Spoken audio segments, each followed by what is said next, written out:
Kuya Ray, mag-follow-up lang po ako. Go ahead. Last week po, the House Committee on Appropriations approved the motion to subpoena the findings of COA regarding the utilization of confidential funds of the Vice President as well as the Department of Education from 2022 to 2023. Whatever the findings may be, will this be sufficient enough to file an impeachment complaint against the Vice President? Let's cross the river. Let's cross the bridge when it comes. No, unang-una kasi, if I recall if my memory recalls me right, the motion came from the Honorable Franz Castro. Whatever her intention was, then we can look into that. Sa pagkakaintindi ko kasi ang kanyang goal when she was interpolating on the proposed budget of was this the Department of Education? Yeah. Oh, the Commission on Audit. Her primary goal was actually to prove that indeed allocation of confidential funds should really be put in the proper context. Ibig kong sabihin, ang kanyang punto nung pinapakinggan ko siya at nakakausap namin on the sidelines is she wanted somehow safeguards on where confidential funds should be spent. So sa pananaw ko, hindi naman yun ang intensyon, kundi ang intensyon ay hindi na maulit kung sakasakali meron talagang misuse ng confidential fund. In addition to that po siguro, of course, like what Congarin said, let's cross the bridge when we get there. We don't want to preempt po kung ano man yung laman ng report ng COA if ever i-release po nila based on the subpoena. But what we can say po is definitely yung binabanggit po na grounds, mabigat po ito eh. Impeachment is not a light matter. This is explicitly mentioned by the Constitution. There are very strict grounds for this po.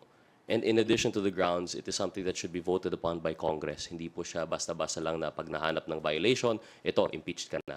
Hindi po yun ganon. So I think whether or not there would be grounds, you also have to couple it to the question of will it even prosper? Because I think two-step process po yun. You have to first pass the articles of impeachment and then you have to vote on the impeachment itself. So I think these questions naman po, I think it's a very, very long way from there pa po. And I don't think it would be it would be improper for us to comment po on whether that would be sufficient ground or there to be sufficient for impeachment. Yun lang po. Well, I think very short lang po, no. We really can say because that is actually a part of the regular budgeting process, no.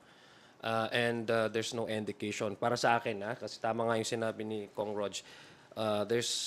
As of now, there's really no indication that currently, no, that would indicate that it would lead to that, no. Tama nga ang sabi ko kanina, impeachment process is really not only divisive, but it is also counterproductive.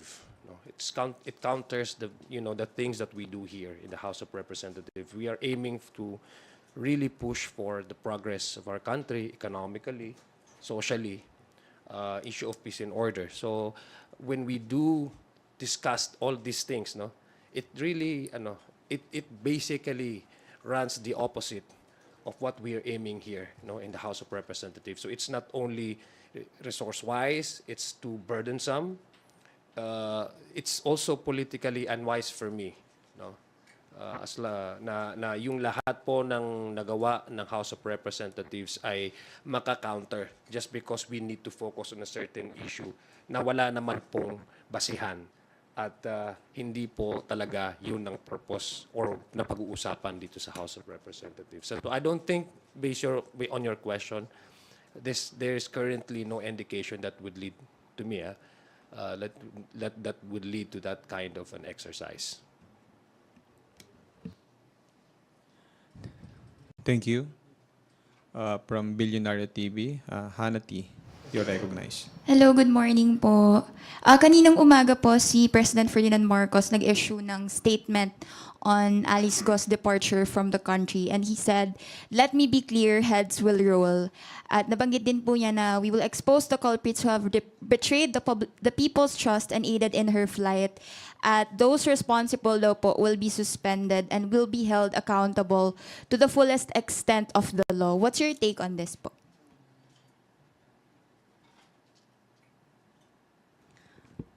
Well, we really support the president, no? Kasi may ongoing investigation. However, we also would like to explore if indeed it is a flight or kasi ang contiguous kasi ang Pilipinas din dun sa mga malalapit na islands, no? You can go to Malaysia, you can go to like nearby areas, and that should be explored. And I think that is also where borders can be tightened.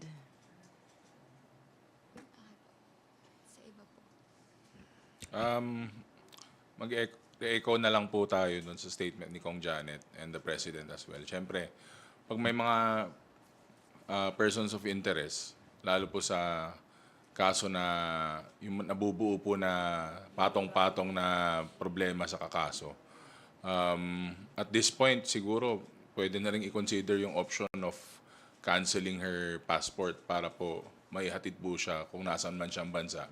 Maibalik po sa Pilipinas kasi napaka-importante po ng mga impormasyon na nalalaman niya at saka yung mga problemang kailangan niyang harapin. Yun lang. Thank you. Ako idadagdag ko lang, no. Yung sinabi statement ni President na heads will roll, no. Doon ako para sa akin nakaka-insulto po 'yon sa sa justice system ng ating bansa. I am more concerned really of how she was able to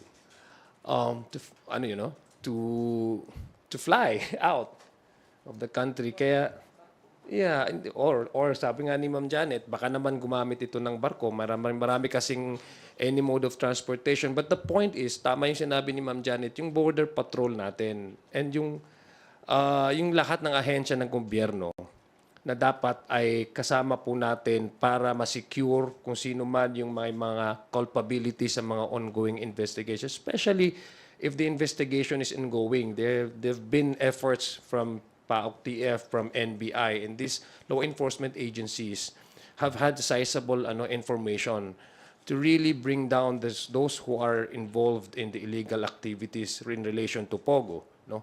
Dapat po, ang expectation natin is all those agencies, no? Ang, I don't know, Bureau of Immigration, all of the agencies that may have something to do with keeping keeping those who have been linked to this investigation, keeping them within our grasp. Doon ako nawo-worry. Kaya nga I think the President sa statement niya, sinabi po niya very clear. At saka it's a marching order, and a caution also to those who are working in the agencies na may have something to do with her flight, no?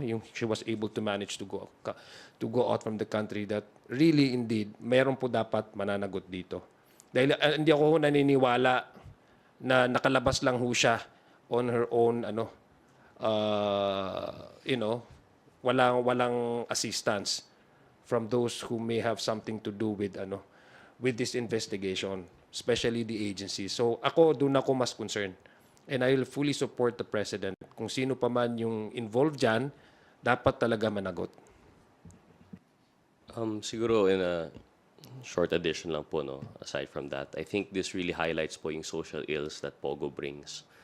Kaya nga po importante yung Quadcom. We see that it's not just isolated to the issue of whether or not this person is able to run, whether or not this person is able to evade the law. But it speaks of yung nakakasilaw po talaga yung Pogo. It seems to be, it is corruption manifest in whatever branch of government. Nung una, while we were investigating, akala po natin sa Bureau of Customs lang po ito.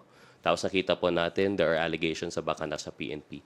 Ngayon, mukhang it is very possible. Like we said, kagaya pa ng sinabi ni Congarin, we don't know yet the specifics. So we don't know kung talagang issue po ito sa immigration or baka lax yung Coast Guard. Kasi contiguous ang Malaysia, you could take a boat ride, I think, from Zamboanga. It's not that far.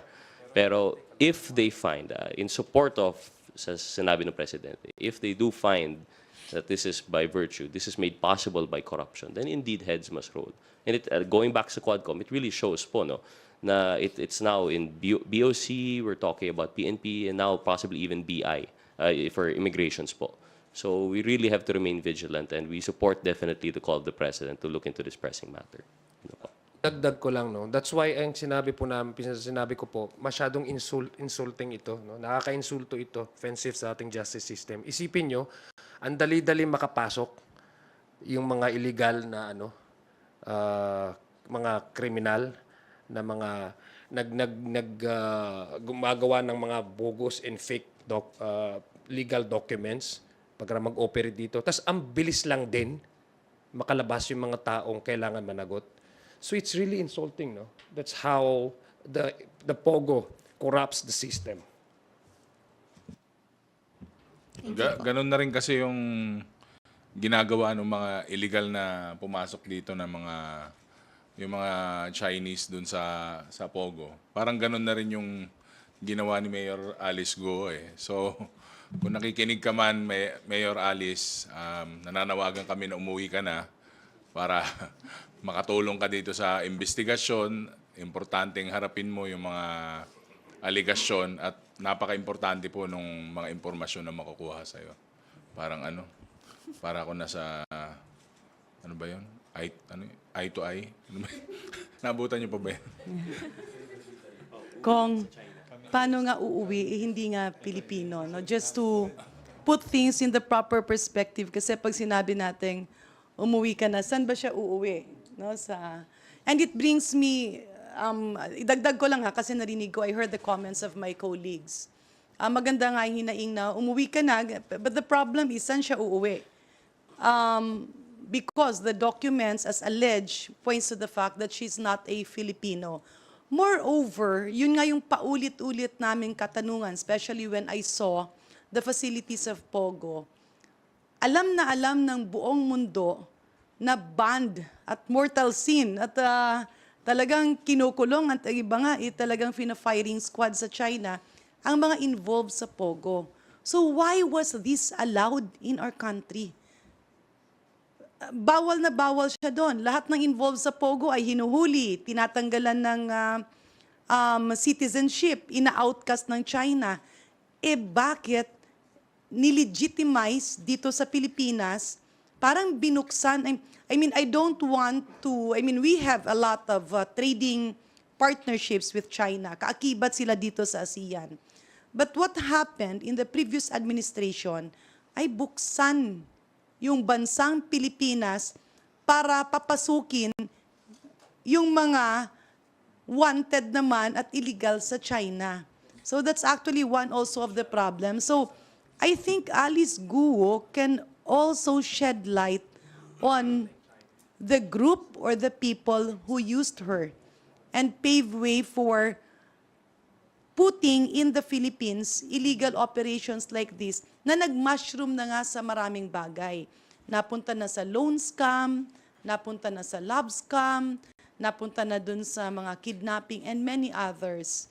So we're looking forward possibly to the Quadcom hearing again tomorrow and in the coming weeks and months because this will put in place, matutumbok ano ang dapat natin gawin para hindi na maulit. No, na yung mga illegal na bagay sa ibang bansa ay dapat illegal din sa Pilipinas.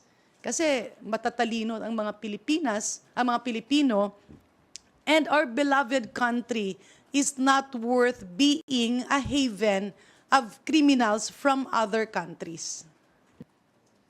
Salamat po. Thank you. I'd like to acknowledge Gab Lalu from Inquirer Online for his questions.